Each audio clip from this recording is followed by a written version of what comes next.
Okay, I'm going to throw my 2 cents in here for just a minute on what's going on down there in Florida and Indiana and a couple other places with PETA suing in a federal court on being able to go in and inspect private facilities. First of all, I'd like to know who the fuck is PETA? Okay, they're no government agency. As a matter of fact, I do believe, goddamn, it's raining dead fucking chickens. But anyway, I'd like to know exactly who is PETA. They're not a government agency, so why is our federal court system granting them permission to go in and inspect private zoos and private facilities? Hell, that would be like granting ISIS permission to go and inspect the Pentagon, for God's sakes. I want you to sit back and listen just a minute on how PETA finances domestic terrorism here in the United States to the tune of millions of dollars. Known for its appalling, horrific publicity stunts. But PETA's far more darker side is its shadowy connections to the violent Animal Liberation Front and Earth Liberation Front. Both groups are responsible for more than 1,100 attacks, causing more than $110 million worth of damage in the US. Now, in fact, last May, the FBI's Counterterrorism Division declared them America's #1 domestic terrorist threat. Yet both groups have received support from PETA. Now, if PETA funds terrorism and permits terrorism to serve its ends, how can you stand here today and say that you're not terrorists? You know, that sounds exactly what they told the United States Congress when they denied any connection, but follow the money. IRS records show PETA gave money to the Earth Liberation Front just a month before it set a $5 million fire at the University of Washington. That same year, ELF firebombed in Vail, Colorado, a ski resort, $12 million in damages.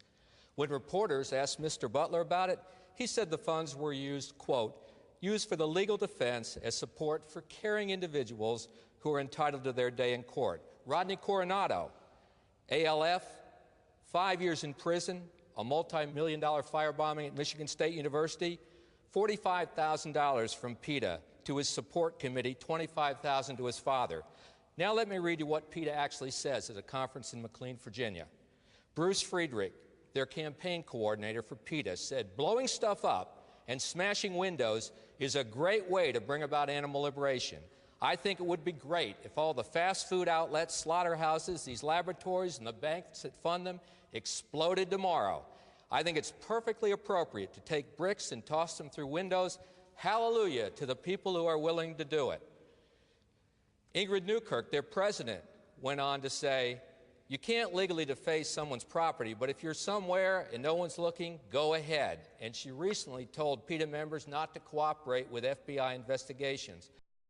Well, what do you think about that, okay? If that was ISIS or somebody else donating money or funding animal rights people or any other domestic terrorists, all hell would break loose in this country because we'd send people and all of our soldiers over to whoop their ass just like we do. What the hell is up with these dead chickens flying out of nowhere? But anyway, we'd send all of our soldiers and everybody else over to whoop their ass and blow shit up. Here in America, we give them a non-profit status. It's okay. Let's fund terrorism. Hey, as a matter of fact, let's take this one fucking step further. What the hell is with these dead chickens? Anyway, let's give them a non-profit status. It's okay. We'll just turn them loose here in America and let them do anything they want and use our court systems to do it. But anyway, that's my opinion. And Carol Baskin, I hope the hell that you show this to a federal judge because it's time that a federal judge wakes up in this country and understands that our court systems are not used for domestic terrorists to be used against American citizens. I do believe the way that oath, God damn, these chickens are falling out of nowhere. I do believe that that oath of office goes to protect the American citizens that voted you into office of domestic and foreign terrorists. All right? Something like that. I'll learn more of that shit when I get elected as governor of the state of Oklahoma. And I'll tell you something, you better hope the hell I don't get elected as governor of the state of Oklahoma because it'll be the first step of this country getting its ass put back in shape. Because you know what? We got Governor Kasich over there in Ohio fucking everything up. We're going to get Joseph Maldonado in Oklahoma straightening everything up. I'm Joe Exotic, ladies and gentlemen. While there's a hurricane coming down there in Texas, there's fucking chickens falling out of the sky here in Oklahoma.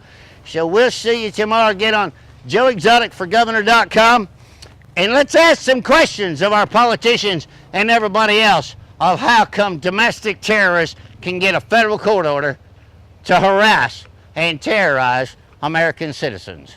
I'll see you tomorrow for another insane video right here from Wynnewood, Oklahoma.